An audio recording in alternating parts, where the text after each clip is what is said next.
Hey, I'm Jake. And I'm Truman. And today we're going to be reviewing Captain America: Brave New World. Coming up next.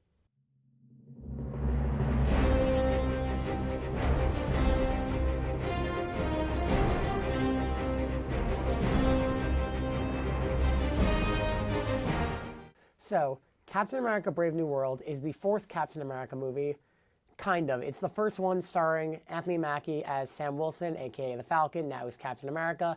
And this one follows a international crisis where he meets with the president. There's an assassination attempt, and there's just a whole conspiracy going around that can lead to an international war, and it leads to a fight with a Red Hulk. We'll talk about that later.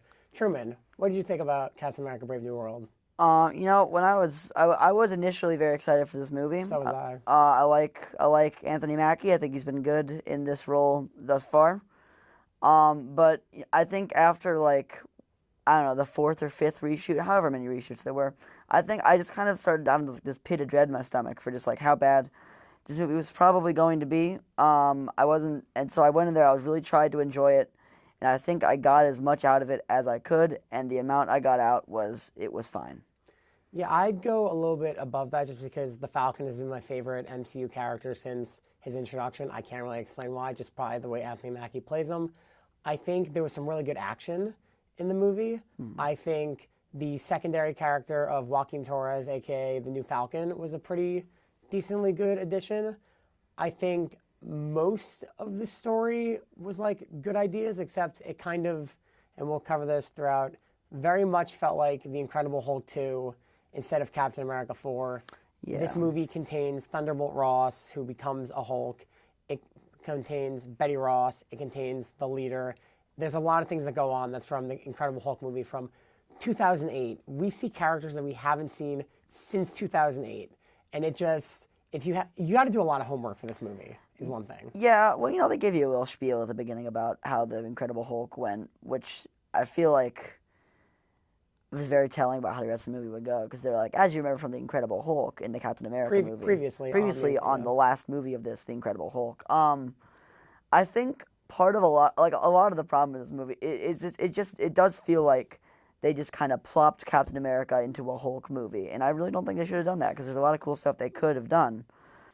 I am personally very upset Seth Rollins was in this movie. Mwah, Seth Rollins, you did really well. I'm sure you would have done very well. But it wasn't meant to be, I suppose. I just think there's a lot of missed opportunities in this movie, and they just didn't do it. And the opportunities they chose to do, I did not absolutely agree with. For one, what is the leader doing? Why does he look like that? Why does he sound like that? There was images going around from when the movie was first shooting what the leader looked like, and it was very comic accurate. It was way better. There's merchandise out there. There's Funko Pops out there of him with the big green head, and he's actually green, and he doesn't look like a xenomorph from Alien with his brain coming out of his head. I don't know about that. I don't know if he looked like that. But what I will say is I think that I don't think he sounded menacing at all. Me and my friend, me and my good buddy have this common running thread. We'll walk up to each other and go, General Ross, like Captain America.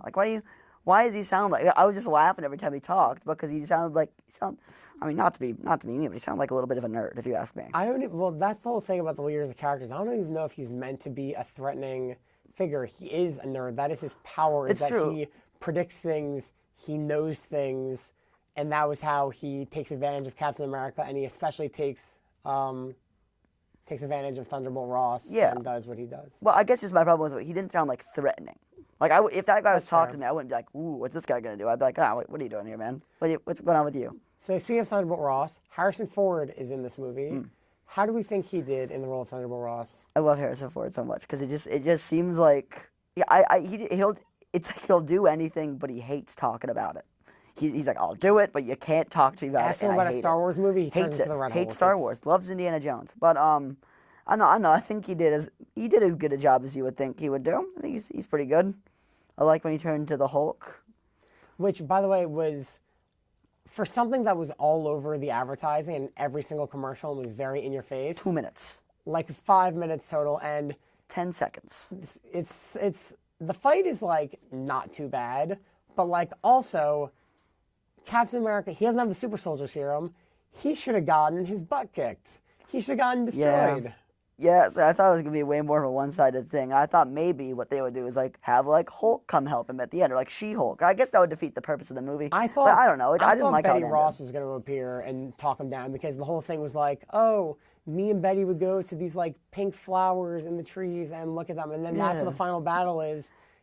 And then Betty Ross doesn't appear to the end credit scene, which we will get It to. makes you wonder if they initially at one point in like the sea of reshoots they did plan to have her come do that, So and then decide not to. speaking of the reshoots and what happens in that scene, I think Harrison Ford's Thunderbolt Ross was meant to die in that scene because in the first trailer there is a funeral. There are set photos of Betty Ross's character at a funeral, and I think that was why in some of the parts in the ending, like the part where Captain America is talking him down, looks terribly green screen. Because I think it was Yes. added in very recently, and the whole idea of him surviving. Because I think they want to use the Red Hulk later because it's Harrison Ford, and why wouldn't you? Right. I mean, I guess you can't judge a movie on what would have been. You have to judge it on what was. And speaking of what was, the CGI was bad.